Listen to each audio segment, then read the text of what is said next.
Welcome to Green and Red, Scrappy Politics for Scrappy People, a regular podcast on radical environmental and anti-capitalist politics, brought to you by Bob Bazanko and Scott Parkin. Welcome to the Silky Smooth Sounds of the Green and Red podcast. I'm your co-host, Scott Parkin, in Berkeley, California today. Bob is out of the office today. Bob is off on assignment, but we're going to be talking about we've talked about the elections. We're actually talking about another big event that's happening right now, which is COP29. We've done shows on previous COPs. This year's COP is taking place in Baku, Azerbaijan. And joining me, who just returned from Baku, is Allie Rosenbluth, who works with Oil Change International. Allie is the U.S. program co-manager at Oil Change. But previous to that, Allie spent 7 years at Rogue Climate, did things like fought the Jordan Cove LNG export terminal, works with a lot of grassroots groups in Oregon and around the country and around the world. Allie, welcome to the Green and Red podcast. Thanks for having me, Scott. And maybe just to start, you just returned from Azerbaijan, which is a leading petrostate in the world. Last year's COP28 also took place in another petrostate, the United Arab Emirates. But for our audience who's less familiar with what the COPs are, can you actually talk about the UN gathering, the significance of it, and then I'll have more questions. Yeah, so that's a great place to start. So COP actually stands for Conference of the Parties, and it's an annual gathering of signatories of the Paris Agreement to continue the work on keeping the world below the 1.5 threshold that we know is so critical to millions across the world in limiting climate disaster, death, and displacement from climate disaster. So these meetings happen once a year, and unfortunately, we continue to see an increase of corporate and petrostate capture at the UN climate talks. This year, there were over 1,700 fossil fuel lobbyists at the UN climate talks, which just shows the importance of having strong civil society there.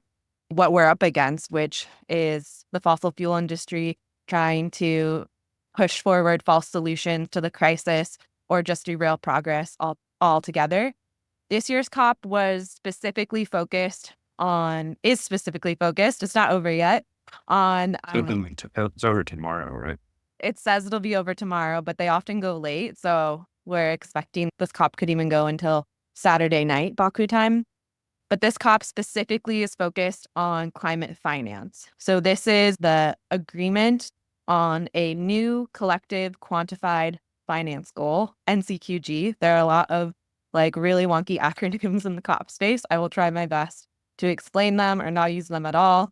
But this is essentially the agreement that the world needs to make around how much global north countries who are wealthy, who are the historic major emitters for the climate crisis, who are often the countries that are expanding the oil and gas industry the most, how much they will pay to the global south so that the global south can transition to renewable energy, so that they can adapt to the climate disasters that their communities are already experiencing. And yeah, so that's the big conversation right now, is how much money will these countries agree to, and will it be enough, and will it be done in a just way that it'll truly make a difference for communities in the global south who are already experiencing really extreme climate crisis. And we've seen this shift in global north country governments, including our own country, which I have some questions about towards the end. But we've seen this shift in global north countries where they're more conservative governments, to say the least. So they're either centrists like Macron or Starmer, or they're full-on right-wing, like in Italy and other global north countries like that. And I'm curious for these negotiations around how much they're funding for climate repair, or whatever, or climate mitigation. How's that going? And you also talked about what's called the fossil fuel delegation, which is probably considered the largest delegation at the COP, correct? I believe I've read that about last year's COP as well. But how is that negotiation going, particularly for people in the global south, for indigenous communities, for in the U.S., what we would call frontline communities, people who live on the edge of extraction or refining or whatever? Yeah, so if we add up all of the money that is needed for global South communities when it comes to adaptation, loss and damage, and mitigation. It's trillions of dollars that are needed. Over 5 trillion is needed for this goal, like to adequately reflect the harms and the adaptation that needs to happen in the global South. What rich countries are saying is that they don't have that money. We know that's totally untrue. And actually, a new report from Oil Change International called We Can Pay for It just shows just how much money the global North can mobilize for climate finance. And that is through taxing the super rich.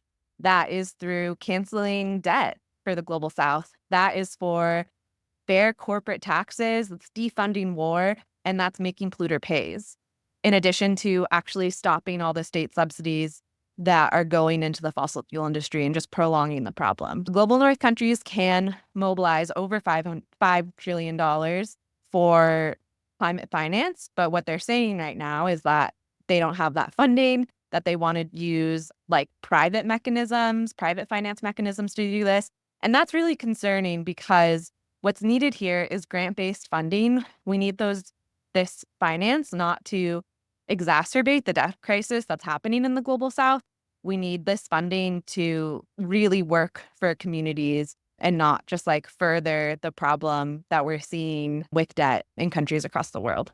And and how much of is the corporate world playing a role in these negotiations around this? This definitely sounds government lobbyists trying to reduce the amount of money that the rich countries give to the global South, or what I call a global majority. I think others call it this too, the global majority countries.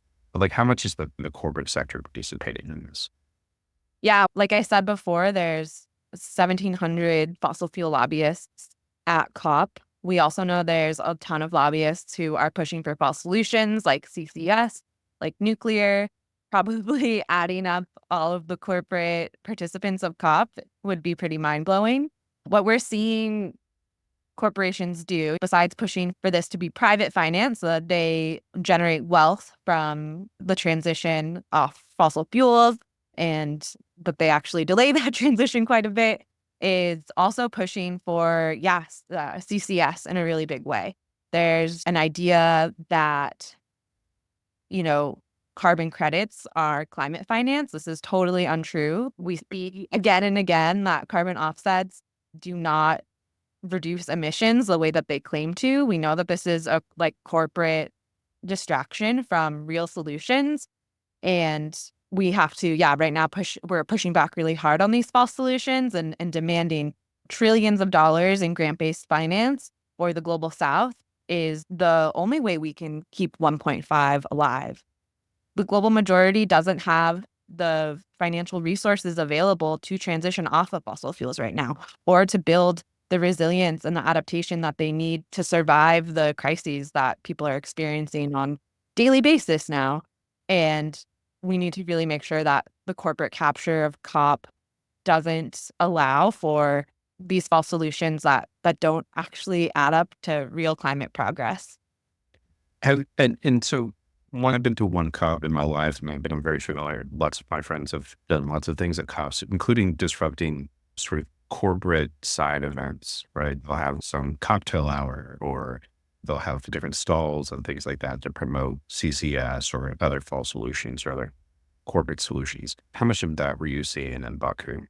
Yeah, just given the circumstances in Azerbaijan and how tight the COP presidency was on actions, there was a lot less of that than at normal COPs.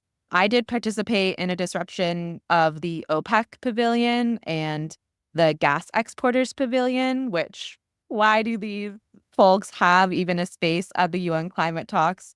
It is pretty telling, like just how much the fossil fuel industry is trying to derail these negotiations by just how many booths they have inside of the blue zone, how many lobbyists they're sending, the events that they're putting on. And it's really critical, as much as we can safely push back on this, that we do. And so this is interesting trend you've really seen evolve. I mean, we're at 29 COPs now, right? So 29 years, and it's this interesting trend that we're seeing where the fossil fuel, industry basically dominates, like largest delegation of people advocating for things, side events. I believe that the president of COP this year, who's Ajani, actually used to be the head of the state oil company. Is that correct? Yep. Yeah, it's pretty heart-wrenching, but also there are really incredible activists and organizers from all over the world who are pushing back at this at COP. And it's important to note, while the fossil fuel industry and corporations have such a big influence there, that there are people from all over the world pushing back on this at COP every day, and like really holding the UN accountable for allowing this, and holding the COP presidencies accountable as much as we can for that as well. I do think that it's a really important space for global solidarity. Being a person who's been to a handful of COPs, I think this is where, as like an American with so much privilege, I have learned so much from organizers from the global South who are fighting every day, where COP is actually a really huge space for them to be able to hold their governments accountable, hold the governments like the US who are like pushing these fossil fuel projects onto their communities accountable. And that, yeah, it's an important space to play that role, and to push back.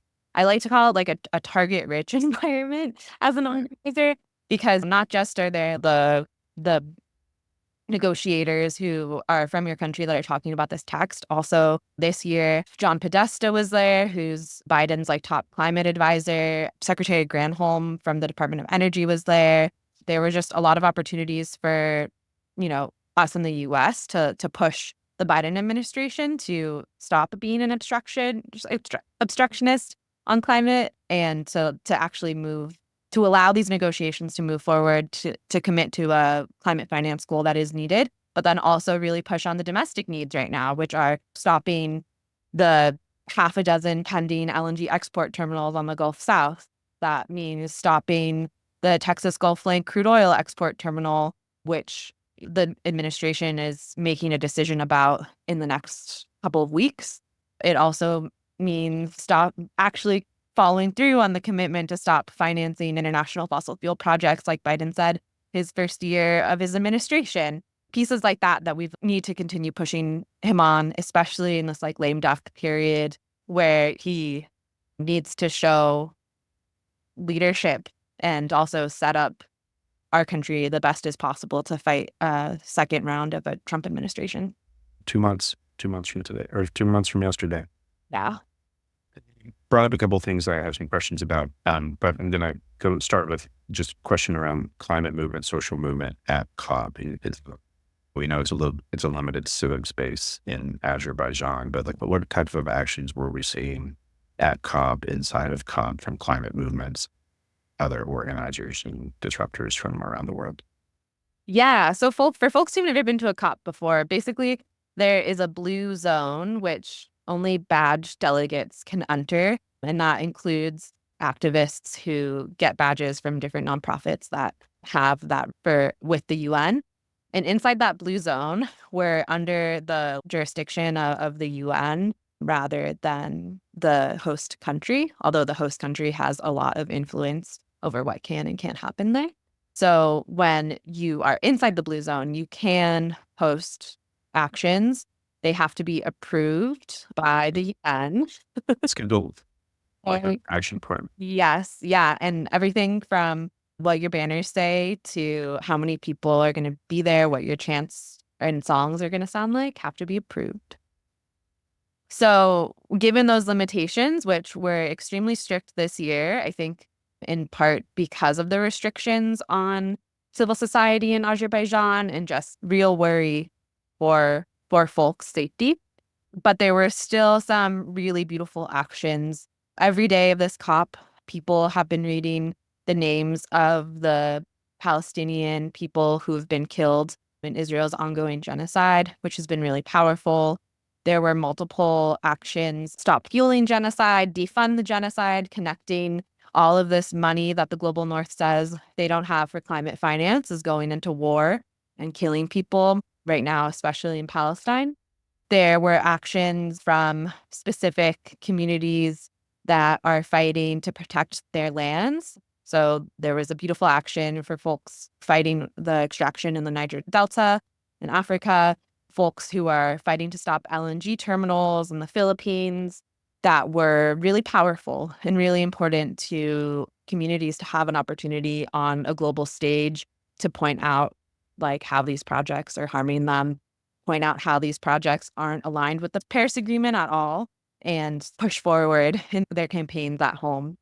I think as we enter this Trump administration, the to stop fossil fuels in the US needs to be even more internationally focused than ever. So much of what is being produced in the US and what expansion is being justified by is through exports. And just naming the like really important role for connecting with organizers in the countries that are buyers of this oil and gas or who are financing these projects and working in multinational campaigns from every point of the supply chain to be able to stop these projects when we don't have the power of a federal government denying permits or state powers to do that are also declining. It's going to just be really critical that our communities, our organizing is thinking at this global level, I think more than ever in this whole administration. Yeah, it's going to be important. And like when I was, referring to how we're having much more conservative governments in other global north countries as well, it's even more important that we, one, think globally, act globally, work in solidarity, work in coordination and conjunction with movements around the world in both the North and the South. Another question I have, because you talked about Palestine a little bit, and I know that there was a Palestinian delegation, and then also Oil Change just has recently published a report called Behind the Barrel, which is about oil exports to Israel. And so I'm wondering if you could actually just talk a little bit about the Palestinian delegation. What were they up to in Baku? And we'll come to the report a little bit too. Yeah, there were a lot of Palestinian leaders at COP this year, really amplifying the tragedy that's happening on the ground in Gaza and also in the West Bank. They, are all really incredible and such strong leaders. I feel really lucky to have gotten to work and get to know them. They can speak for themselves, but also I like their work to amplify the genocide and the ecocide that is happening in Palestine, I think is so critical, especially this year as we're talking about finance, because as countries like the United States are sending billions of dollars, what seems like on a regular basis to support Israel's genocide.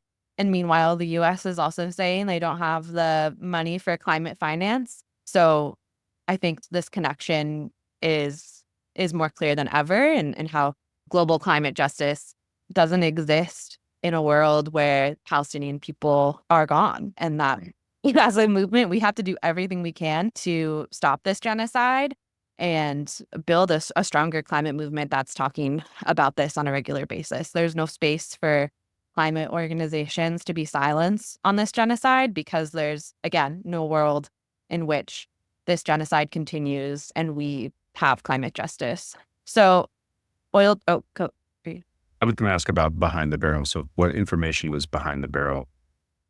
Yeah, so given the tragedy in Palestine, Oil Change International, we were thinking about what could we help add to this conversation. And one of the things that we have done is a report called Behind the Barrel, which identifies the shipments of crude oil and refined oil products into Israel. So we know that this genocide can't happen without fossil fuels. It's from the jet planes to the tankers, day-to-day ongoings of the Israeli military, fossil fuels are key. And using commodity trading databases and satellite imagery with DataDesk, we were able to track these shipments between October 21st, 2023 and July 12th, 2024. And what we found is that there are 7 countries that account for 46 crude oil shipments that were tracked into Israel. We know that Azerbaijan is the leading supplier of crude oil to Israel. That's 28%. of these shipments. So this oil actually comes through the BTC pipeline, which is operated by BP and then offloaded in Turkish ports. We know that since the International Court of Justice's ruling, actually 46% of this volume was shipped. So even though international courts are saying that this is likely genocide, these countries are continuing to allow exports of crude oil. We also looked at the corporate responsibilities. Again, these major international oil corporations, which are also complicit in this genocide, accounted for 35% of the crude oil exports, with BP and Chevron leading with 8% each. And then we also looked at the refined oil products. So this is around 700 tons, 19 shipments of refined oil products. The largest of which, I don't think this will surprise anybody, is U.S. military jet fuel, JP8, it's called. Shocking. Yeah, which is actually refined at the Valero refinery in Corpus Christi, Texas, and then exported to Israel from there.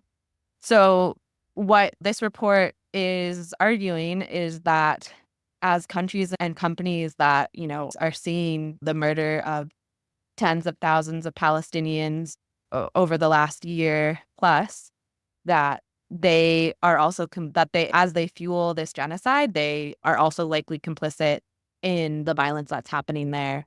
And some of the Palestinian delegates who were at COP were part of the energy embargo campaign, which is working to get countries to stop their exports to Israel, and actually have had incredible success in Colombia, where they recently stopped exporting coal to Israel. And they are continuing to escalate and I think have a really important strategy to shut off the taps of fuel genocide. How have any of these entities responded to y'all's report? Just out of curiosity, any of these governments or companies? It's a good question. We haven't seen a ton of response from the companies or countries. To be honest, there is escalating questions around who's feeling what. But at this point, it's mostly been used for the campaigners and the energy embargo campaign and the boycott Chevron campaign to have the data to back up their work. I have a couple more questions. We're starting to get to time. One is the U.S. politics question.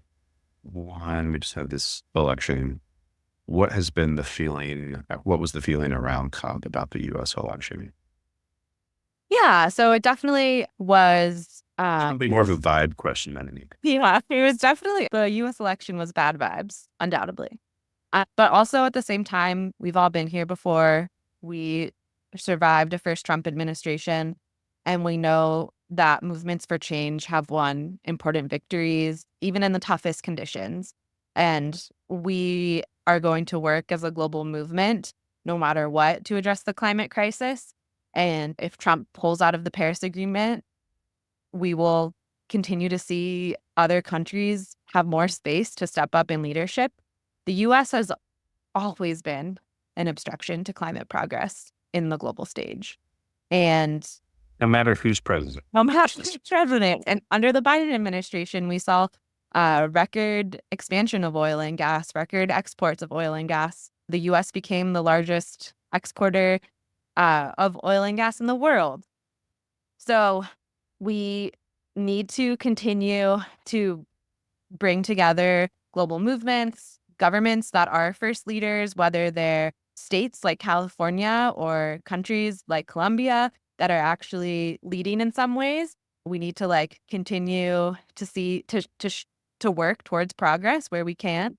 And also, you said before, we have a few more months of a Biden administration left. There's a lot that he can do to step up as a climate leader if he wants to.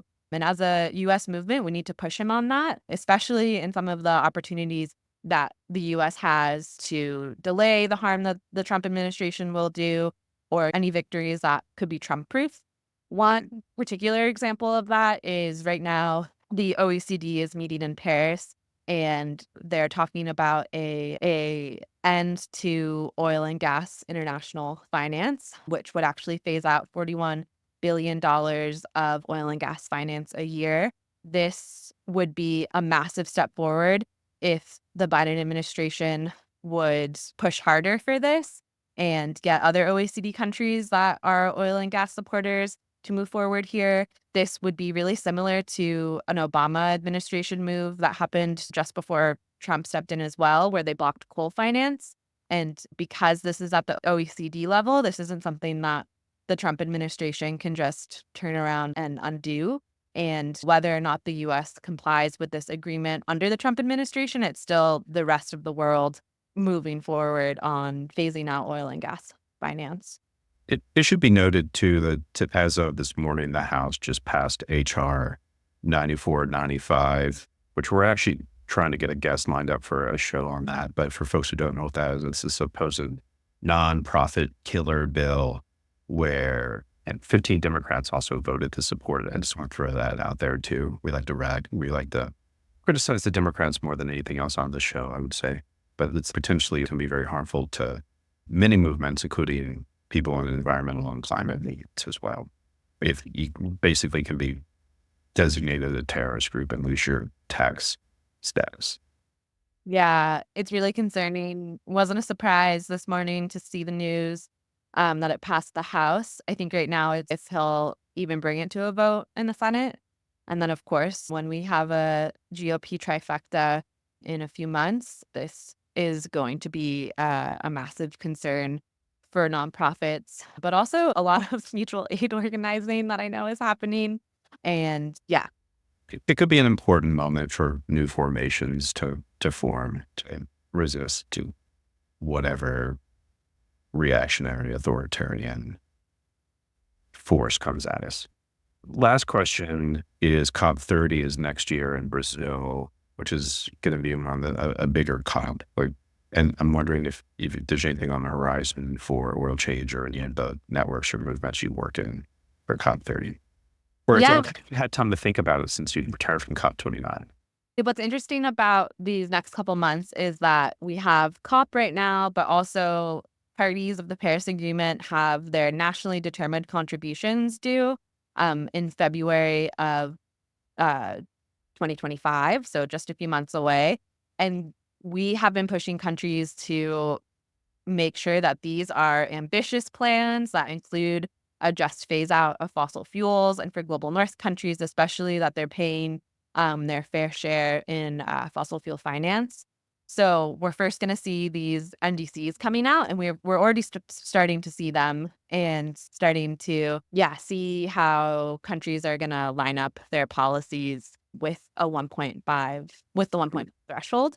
And what's significant about these nationally determined contributions is that this is the last chance to submit plans at a national level that can keep the world under that 1.5 warming.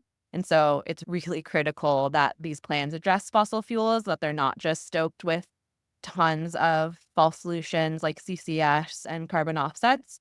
So that happens first. And then, COP30 will be right now in Belém, Brazil, which is in the Amazon. And I know that there are many Brazilians, especially indigenous leaders, who are starting to work and think about what that will look like. It's very exciting that we'll have a COP outside of a petrostate that doesn't allow protest for the first time in 3 years.